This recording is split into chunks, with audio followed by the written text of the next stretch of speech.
Today's video is about accessorizing your iPad, specifically the iPad mini. And while I've covered accessories on the channel before, I would say that a lot of iPad accessories can get quite premium. So I thought I'd see if we could find a bunch of accessories that aren't going to break the bank, but that you actually want to use. Let's take a look. In today's video, I've got a selection of accessories for your iPad mini. And the best thing about them is that they're all in a budget category and most are less than £30 or $40. See if you can guess which one costs the most as we go along. Now, one of my favorite use cases for iPad mini is note taking and drawing. So let's get started with something to draw with. Hope you're taking note of this one. Now, the obvious go-to choice here is Apple's own pencil. This is the Gen 2, but this definitely ain't budget and it will set you back a whopping $129, or bizarrely, thanks to the exchange rate, quite a bit more if, like me, you live in the UK. You do, however, get free engraving though. So I was looking for something that would do the job, but not be, you know, one of those horrible squidgy stylus pens that they used to give away. And then I found this offering from Penoval. It's about a third of the cost of the Apple Pencil Gen 2, but it will do most of the things that the Apple Pencil can do, plus adds 2 extra features that Apple's product definitely can't do. At least not yet. It works with wireless charging and it turns off when it's fully charged to prevent overcharging or overheating.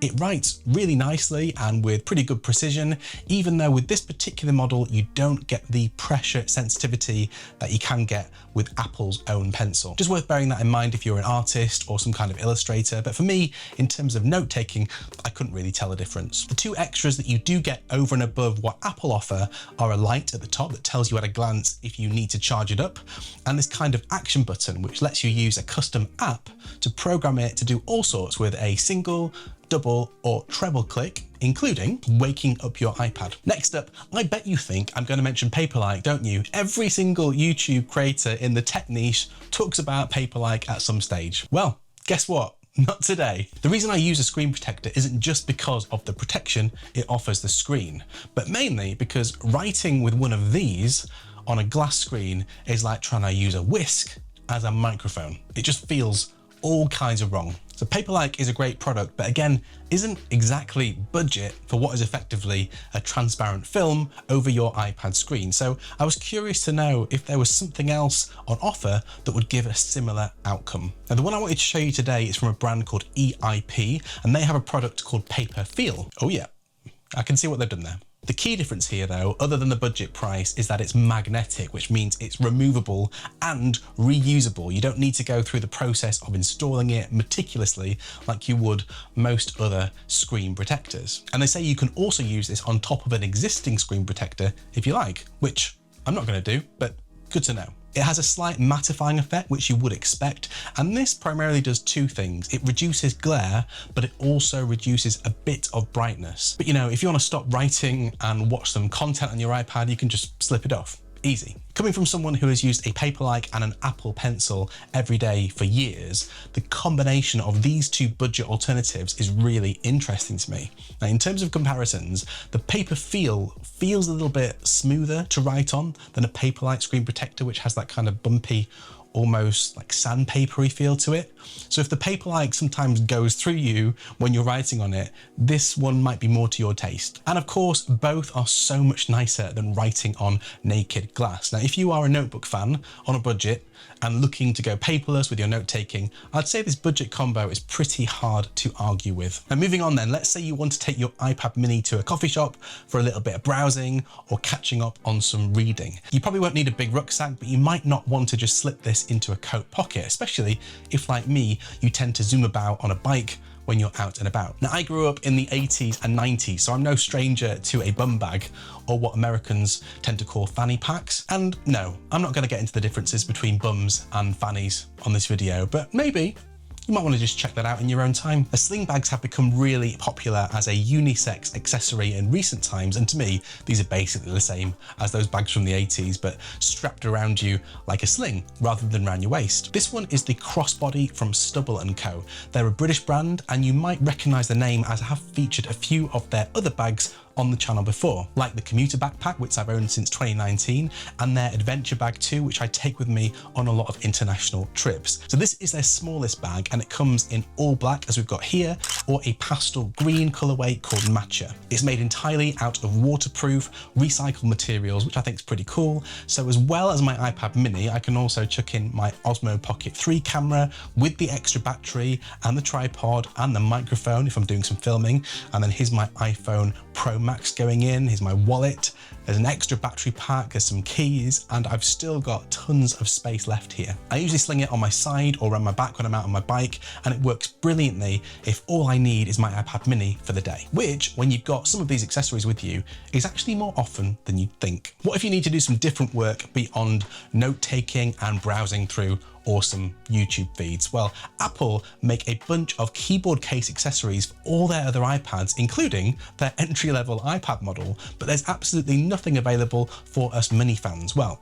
I've been testing out a few different keyboard cases lately, and let's just say this whole category is a real mixed bag when it comes to quality. This one though, from a brand called Dyson Beer, was the best I could find at a budget price. Now, it comes in a good selection of color choices. I was really torn between the dark green and the blue, and if we open it up here, we can see it has these rounded keys that have got a really nice solid feel to them, and also a good amount of travel. It reminds me a bit of the classic Logitech K380 in terms of looks and also the key feel. But yeah, if you're posting loads of Instagram study content, I'd say this fits that aesthetic pretty nicely. It's obviously far smaller than a normal size keyboard, which will take some getting used to, but I also managed to get a decent words per minute score after a little bit of practice. So this comes with a full protection case here for my iPad mini, which you can use all by itself if you like. The keyboard part attaches using magnets, so if you just want a simple stand and protection for your iPad, you're all good.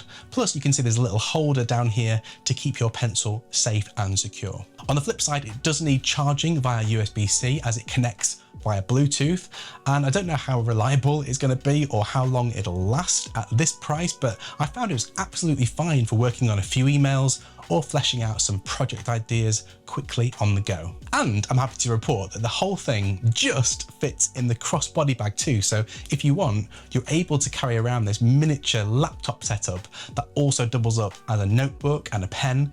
And if you told my 80s self that this was possible, I wouldn't have believed you. It's wild. A few other things to finish off. One of the trade-offs you get with the mini form factor is that battery life isn't exactly stellar, and you are likely to need to top up relatively often. Now, ordinarily, I'd be recommending something like this monster battery pack, which will let you charge an iPad and a phone and a MacBook Pro several times over, but we are in budget territory here, and to be honest, this might be overkill. You're likely to only need a cheeky top up if you're out using this for the day, so my recommendation would probably be this little one from Iniu, which is actually intended as a MagSafe charger for your phone. But if you throw this in your bag for a day's remote working, it's got a 10,000 mAh battery. You're going to be able to juice up an iPad mini via the charging port, or if you're in a pinch, you can also refuel your phone. There's even space for a USB-A output as well if you ever need it. Now, they should have called this the multi-charger, but it's called the B43.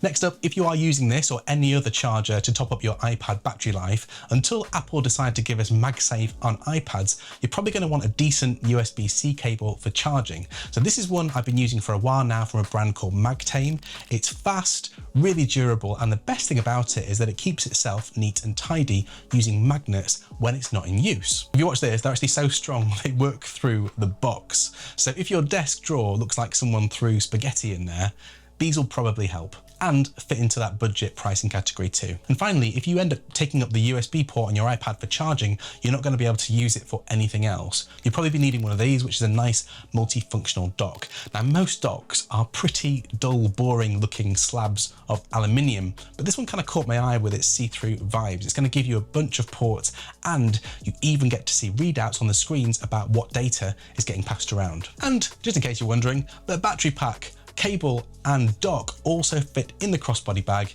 if you need to take them with you. Not bad, eh? Folks, if you want to check out any of these accessories in a bit more detail, I've left links down in the description. And if you've got any questions, just let me know in the comments. And if you've recently accessorized your iPad mini, let us know. What did you get? Meanwhile, if you like gaming on your iPad, or even if you like gaming on a console and you happen to have an iPad mini, you might also want to pick up this $99 accessory, which is designed for an iPhone, but I managed to hack to fit my iPad. I made a whole video about it up here, and I think you'll enjoy the results. See you next time.